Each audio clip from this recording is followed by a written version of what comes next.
Hello, plus two class. Today I am going to start with the Flamingo, with a poem of Flamingo, My Mother at 66 by Kamala Das. So, this is a poem about the sensitivity of the writer. The poem My Mother at 66 is a beautiful reflection of Kamala Das' sensitivity as a writer. तो human beings तो sensitive होते ही हैं बेटा, तो यहाँ पे writer की जो है सेंसिटिविटी बताई गई है. तो it highlights her deep understanding of the complexity of the human relations and explores the pain and agony of her aged mother. तो यहाँ पे ह्यूमन रिलेशनशिप की कॉम्प्लेक्सिटीज़ को दिखाया है, मुश्किलों को दिखाया गया है. And explores the pain and agony of the aged mother, कि उनकी माँ जो है बूढ़ी हो गई हैं. देखो, बुढ़ापा एक डिफ़िकल्ट चीज़ होती है बहुत ही. इसमें जब मनुष्य दूसरे के अधीन हो जाता है, डिपेंडेंट हो जाता है, बहुत मुश्किल बात होती है. तो the poem brings home the point that ageing is a natural process and is going to envelop one and all. In our young days we are so busy in fulfilling our own desires that we forget to love and look after our elderly parents. हम इतने busy होते हैं कि हम अपने parents का ध्यान रखना जो है एक सेकेंडरी थिंग मानने लग जाते हैं. तो यही बताया गया है कि जो कमला दास है वो अपनी मदर की देखभाल करना चाहती हैं, लेकिन उनके पास दूसरी ऑब्लिगेशंस हैं, ड्यूटीज़ हैं, उनके कारण से वो नहीं कर पा रही हैं, इसलिए उन्हें दुख हो रहा है.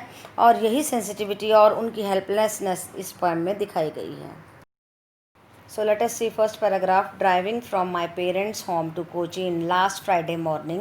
तो जो है हमारी पोएटेस कह रही हैं, driving from my parents home, अपने पेरेंट्स के घर से मैं जा रही हूँ, टू कोचीन जा रही हूँ, last Friday morning, last Friday की मॉर्निंग की बात है. आई सा माई मदर बिसाइड मी, मेरी मदर मेरे साथ में बैठी हुई हैं, साथ में जा रही हैं गाड़ी में.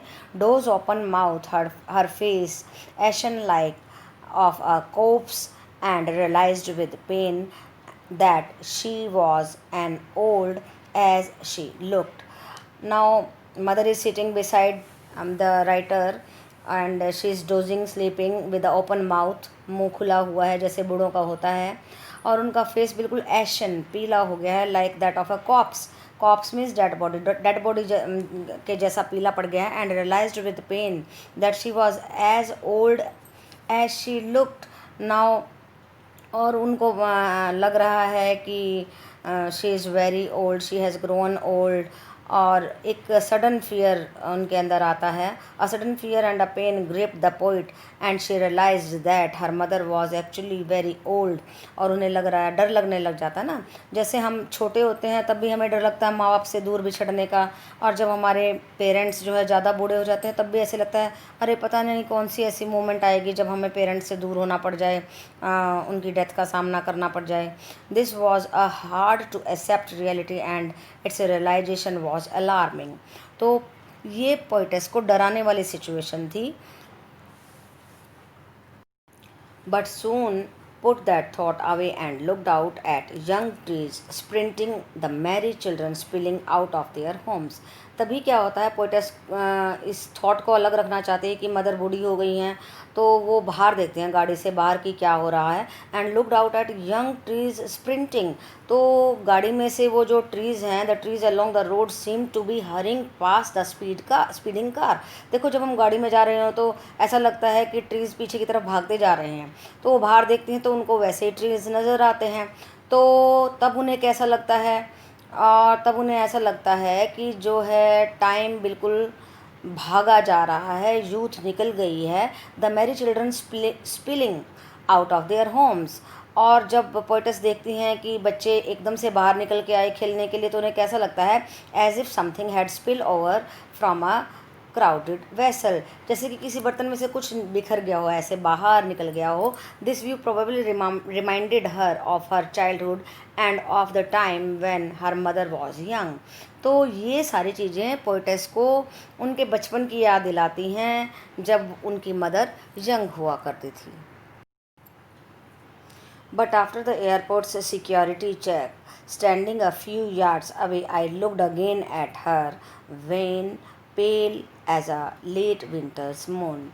Now see, but after the airport security check, airport पर पहुंच गए हैं वो लोग, अब देखो सिक्योरिटी चेकिंग हो गई है। Standing a few yards away, थोड़ी सी दूरी पर पोइटेस खड़ी हैं।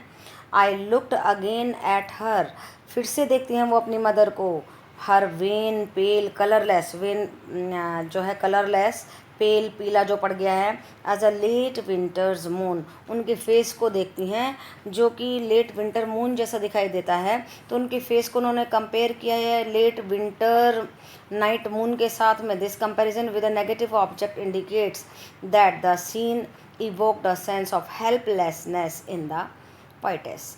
नाउ अब उनका ये जो कंपैरिजन है मून के साथ में, उन्होंने अपनी मदर के फेस का किया है। पेल डल हो गई हैं, बूढ़ी हो गई हैं, लाइफलेस सी दिखाई देती हैं। तो क्यों किया है विंटर्स मून के साथ में? क्योंकि जो है सर्दियों का जो चाँद भी वो धीमा सा होता है। तो अभी पोइटेस बहुत ही हेल्पलेस फील कर रही हैं, उनके अंदर एक सेंस ऑफ हेल्पलेसनेस है। वो अपनी मदर के साथ में रहना चाहती हैं, इस टाइम में उनकी मदद करना चाहती हैं, पर अपनी ड्यूटीज़ और ऑब्लिगेशंस के कारण से नहीं कर पा रही हैं। तो ये यहाँ पे पोइटेस की हेल्पलेसनेस को दिखाया गया है। Now let us start with the last and the concluding stanza of the poem. And felt that old familiar ache, my childhood's fear, but all I said was, see you soon, Amma. All I did was smile and smile and smile. देखो कितने sensitive हैं poetess, और क्यों ना हो, सभी हो जाते हैं, सभी को अपने पेरेंट्स अच्छे लगते हैं। तो क्या कहती हैं? And felt that old familiar एक, मुझे वही पुराना दर्द सा महसूस हुआ। माई चाइल्डहुड्स फियर, मेरे बचपन का फियर वापस आ गया, जैसे माँ से बिछड़ने का fear. But all I said was, परंतु मैंने कुछ भी नहीं कहा, मैंने बस ये कहा, सी यू सून अम्मा, अम्मा जल्दी मिलते हैं। All I did was smile and smile and smile only. तो उन्होंने क्या किया? केवल मुस्कुराती रही। देखो अपने दर्द को उन्होंने छुपा लिया है अपने स्माइल के पीछे। She continue to smile to cover up her apprehensions and pain, as it was the only thing that she could give to her mother at that moment. अब उन्हें पता नहीं था कि पता नहीं दोबारा से मिल पाएंगी या नहीं, तो केवल स्माइल करती हैं अपनी मदर को और कहती हैं कि हम फिर से मिलते हैं। So this was the poem showing the sensitivity and helplessness of the poetess. It was a beautiful poem. So let us see the summary. So what is the summary is, the poet's visit to her old mother has come to an end and she has to return. So she is going to Cochin in a car to take a flight home. Her 66 years old mother is accompanying her to the airport. तो summary में क्या है कि जो poetess हैं अपनी माँ से बिछुड़ रही हैं, उनसे मिलने आई हैं और कोचीन वापस जा रही हैं। उनका मन नहीं कर रहा है जाने के लिए और वो हेल्पलेस हैं, अपनी मदर के साथ में रहना चाहती हैं पर रह नहीं पा रही हैं। अपनी मदर का फेस जो पेल हो गया है विंटर मून के साथ में कंपेयर करके बता रही हैं, और उन्हें डर लग रहा है, वैसा ही डर लग रहा है जैसा चाइल्डहुड में माँ से बिछड़ने का लगता था। तो सारी की सारी एंग्जाइटीज़ फियर पोइटेस के बताए हुए हैं। तो वहाँ पे जाती हैं, रास्ते में उनको पेड़ दिखाई देते हैं, बच्चे दिखाई देते हैं। उन सबको देख करके वो अपने डर को भूलना चाहती हैं, लेकिन फिर जब एयरपोर्ट पर पहुँच जाती हैं तो कुछ नहीं कर पाती हैं, बस स्माइल करती हैं और माँ को कहती हैं कि फिर से मिलते हैं। तो she hides all her worries and anxiety behind a long and sweet though hollow smile and bids her mother a cheerful send off with a hopeless assurance of meeting her again soon. तो अभी पता नहीं है poetess मिल भी पाएंगी या नहीं। हाँ, हो सकता है उनके आने से पहले ही मदर ना रहे। तो उनका जो फियर है, फिर भी वो कहती हैं अपने स्माइल में अपने फियर्स को छिपा लेती हैं। और यही समरी है कि माँ के बिछड़ने के फियर को दिखाया हुआ है, पोइटेस की हेल्पलेसनेस को दिखाया गया है कि वो अपनी मदर की सेवा करना चाह रही हैं पर फिर भी जो है अपनी ड्यूटीज़ के कारण से, समय की कमी के कारण से नहीं कर पा रही हैं। So, what is the theme of the poem? See, the poem is a strong expression of the fear of losing our near and dear ones. Kamala Das, through her poem, My Mother at 66, portrays a sudden realization of this fear. A chance observation of her mother's pale and tired face makes her realize that she has grown old and may pass away any time. तो theme क्या है कि कमला दास के अंदर जो है fear आ गया है और अपनी माँ से बिछड़ने की बात उन्हें डरा रही है। मदर जो है ओल्ड हो गई हैं, पेल हो गई हैं, तो यही थीम है। This poem also deal with the theme of the fear amongst children when they get afraid at the thought of separating from their mothers. The poet expresses her personal insecurity and worry regarding this apprehension. The poem is also a reflection on the complex subtitle of the human relationships. It brings out the poet's view on inescapable aging, decay, and ultimate end of the human life. She realizes how much her mother and she herself have aged when she looks at the young trees sprinting and merry children spilling out of their home. So, what is the theme of the poem is that human beings have fears of and insecurities of the separation. बचपन में होता है हमें डर कि माँ बाप से दूर ना हो जाए, और बुढ़ापे में भी हो जाता है कि पता नहीं किस टाइम पे जो है ना अलग ना होना पड़ जाए। तो इसी तरीके से पोएटेस के मन में फ़ियर है, वो अपनी मदर से दूर नहीं रहना चाहती हैं, फिर भी दूर जा रही हैं और उन्हें नहीं पता है कि कब माँ से बिछड़ना हो जाए और कब मिलना हो या ना हो। तो आइडिया यहाँ पे बस एक होप है। स्माइल देती हैं, गुड बाय कहती हैं, और उनके अंदर जो गिल्ट है, इनर गिल्ट है, वो ये है कि मदर की लोनलीनेस को वो फील नहीं कर पा रही हैं। इस उम्र में जब उन्हें साथ की ज़रूरत है तो वो साथ नहीं दे पा रही हैं। यही अंडरलाइन थीम है कि हमें अपने पेरेंट्स का जो है ड्यूटीज़ को साइड बाय साइड चला करके उनका इस उम्र में ध्यान देना चाहिए। So students, let us talk about the literary devices in a simile. A comparison between two distinctly different things is indicated by the word like as. तो like as का इस्तेमाल करते हुए जो पोएम में डिवाइस यूज़ किया जाता है उसको कहते हैं simile. Her face ashen like that of a corpse. तो यहाँ पे लाइक यूज़ किया तो पीला पड़ गया था, किसकी तरह? कॉप्स की तरह। Wan pale as a late winter's moon. तो लाइक भी यूज़ कर दिया, एज भी यूज़ कर दिया। तो यहाँ पे कौन सा लिटरेरी डिवाइस यूज़ किया गया? सिमली यूज़ किया गया। नेक्स्ट डिवाइस है हमारा रेपिटेशन।